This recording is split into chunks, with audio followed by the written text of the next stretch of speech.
ایان کے جانے کے بعد زویا کی زندگی ٹوٹے ہوئے لفظوں کی طرح بکھر گئی، مگر وقت نے اسے لکھنے کی ہمت دی۔ اس کی کتاب خاموش وعدہ نے شہر میں تہلکہ مچا دیا۔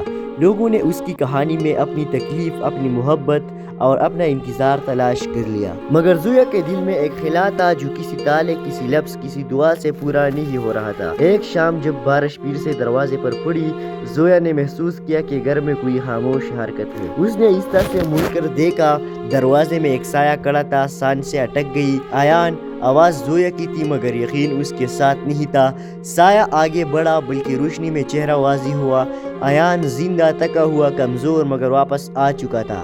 زویا چند لمحے اسے دیکھتی رہی، پھر ایک لفظ نکالا، یہ کیسے؟ ایان مسکرایا، وہی پرانی نرم مسکراہٹ۔ ڈاکٹرز نے غلط بتایا تھا، میں بچ گیا، مگر سب سے پہلے تمہیں اپنی حالت میں نہیں دکھانا چاہتا تھا۔ زویا کی آنکھوں سے آنسو بہہ نکلے، تم نے مجھے اکیلا چھوڑ دیا تھا ایان، میں مر گئی تھی اس دن۔ ایان نے دھیرے سے اس کا ہاتھ تھام لیا۔ زویا، میں واپس آیا ہوں کیونکہ وعدہ ٹوٹا نہیں تھا، صرف دیر سے پورا ہوا۔ اس رات زویا نے پہلی بار ایان کے کندھے پر سر رکھ کر رویا، اور ایان نے پہلی بار اس کے آنسو صاف کیے، جیسے دونوں ایک دوسرے کے ٹوٹے ہوئے حصے جوڑ رہے ہو۔ مگر دلوں کا موسم بدل گیا۔ اگلی صبح ایان نے عیسیٰ سے کہا، زویا کیا ہم دوبارہ شروع کر سکتے ہیں؟ زویا نے اس کی طرف دیکھا، پیار، درد، گلہ سب ایک ساتھ۔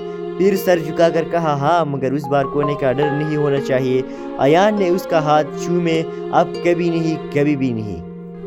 ایان کے واپسی کے بعد زویا کے دل میں خوشی تو تھی، لیکن ایک انجانا سا خوف بھی۔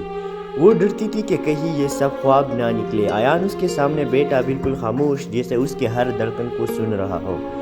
زویا، میں جانتا ہوں تم مجھ سے ناراض ہو، لیکن ایک بات سن لو، اس حادثے کے بعد میں پہلے والا ایان نہیں رہا۔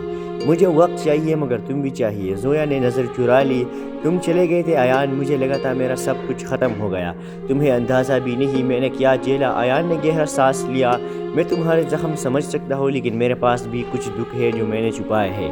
میں چاہتا ہوں سب بتاؤ، مگر آہستہ آہستہ، جیسے ہم دونوں دوبارہ ایک دوسرے کو پڑھ رہے ہو۔